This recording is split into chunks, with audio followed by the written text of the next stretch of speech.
NEET paper leak case को लेकर इस वक्त की एक बड़ी खबर आपको दे दें। सीबीआई ने इस केस में अपनी जांच तेज कर दी है। सूत्रों के हवाले से खबर यह है कि गुजरात में 7 जगहों पर इस वक्त सीबीआई की रेड चल रही है। सर्च ऑपरेशन चल रहा है। गोधरा, खेड़ा, आनंद और अहमदाबाद में सीबीआई ताबड़तोड़ छापेमारी कर रही है। वहीं दूसरी तरफ हजारीबाग से एक पत्रकार जमालुद्दीन को भी सीबीआई ने गिरफ्तार किया। जमालुद्दीन पर प्रिंसिपल और वाइस प्रिंसिपल को असिस्ट करने का आरोप है। गुजरात और झारखंड के अलावा पटना में भी इस वक्त हलचल तेज है। सीबीआई की एक टीम पटना के बेऊर जेल पहुंची है। 13 आरोपियों से बेऊर जेल में पूछताछ हुई है। आशुतोष और मनीष प्रकाश से भी इस मामले में सीबीआई सवाल जवाब करने वाली है। हमारे सहयोगी अभय पराशर इस खबर पर और डिटेल्स के साथ जुड़ने वाले हैं, लेकिन पहले आपको डिटेल दे दें।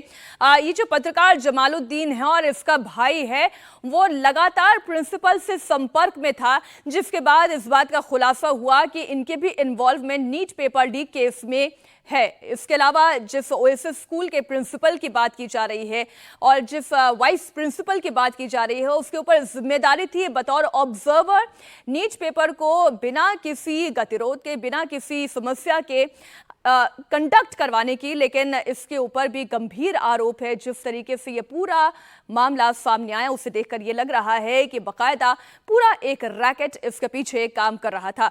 अभय पराशर हमारे सहयोगी जुड़ गए इस खबर पर। अभय, कितने लीकेज हैं इसमें, चाहे चिंटू की बात करें, मुकेश की बात करें, इम्तियाज की बात करें, जमालुद्दीन की बात करें, यहां तक कि जो एक ई रिक्शा चालक है उस तक का इन्वॉल्वमेंट इस पूरे मामले में दिखाई दे रहा है। सीबीआई के रडार पर ये स्कूल प्रिंसिपल कैसे आया, इसकी पूरी डिटेल हम आपको दे रहे हैं। अभय इस वक्त हजारीबाग से ही लाइव जुड़े हुए हैं। अभय, इतने सारे नाम हैं, अलग अलग जगहों पर रेड चल रही है, फिर चाहे वो गुजरात की बात करें, इधर अगर हजारीबाग की बात करें, ये लग रहा है जैसे पूरा एक रैकेट काम करता है।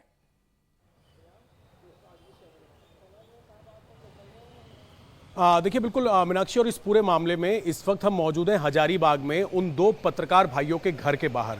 असल में प्रिंसिपल यानी कि ओएसिस स्कूल के प्रिंसिपल एहसानुल हक और साथ ही वाइस प्रिंसिपल इम्तियाज आलम की मदद करने के आरोप में, उन्हें असिस्ट करने के आरोप में इस पूरे पेपर लीक कांड में जमालुद्दीन का ये घर है। हम आपको बता दें, जमालुद्दीन और सलाउद्दीन जो है दोनों भाई हैं और दोनों भाइयों से पूछताछ की सीबीआई ने। ये देखिए बाहर हजारीबाग के बाहर, इनके घर के बाहर लिखा हुआ है सलाउद्दीन और प्रेस लिखा हुआ है। यहाँ के एक अखबार में काम जो है वो करते हैं दोनों भाई। और इस पूरे मामले के अंदर सीबीआई ने दोनों भाइयों से पूछताछ की और पूछताछ करने के बाद जो जमालुद्दीन है उसको सीबीआई की टीम प्रिंसिपल और वाइस प्रिंसिपल के साथ पटना लेकर गई। कल दोपहर के बाद जमालुद्दीन को भी गिरफ्तार कर लिया गया। आज तीनों को कोर्ट में पेश किया जाएगा। सीबीआई का यह कहना है मीनाक्षी, क्योंकि इस पूरे मामले के अंदर जो एहसानुल हक है यानी कि ओएसिस स्कूल का प्रिंसिपल है, वो एनटीए का सिटी कोऑर्डिनेटर था। सीबीआई को जांच में यह पता लगा कि बिना सिटी कोऑर्डिनेटर के पेपर लीक नहीं हो सकता, हजारीबाग से कहीं बाहर नहीं जा सकता। यानी कि पता था और लीक करने में अहम भूमिका जो है वो एहसानुल हक की थी। ये सीबीआई को पता लगा, जिसके बाद एहसानुल हक की गिरफ्तारी की गई। साथ ही वाइस प्रिंसिपल, क्योंकि इस सेंटर का, ओएसिस जो सेंटर था उस सेंटर का कोऑर्डिनेटर था, तो उसकी भी जानकारी के बिना पेपर नहीं लीक किया जा सकता। डिजिटल लॉक जो है वो भी तोड़े गए थे।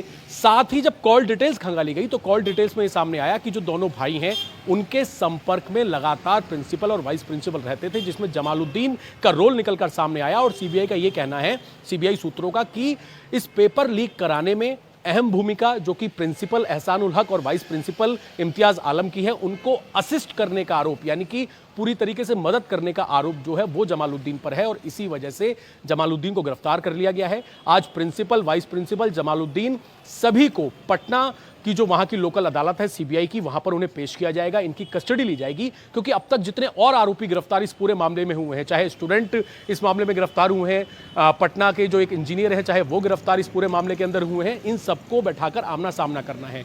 जिन आरोपियों ने व्हाट्सएप पर ये क्वेश्चन पेपर मामले को रिपोर्ट करने के लिए इस वक्त हजारीबाग में मौजूद है।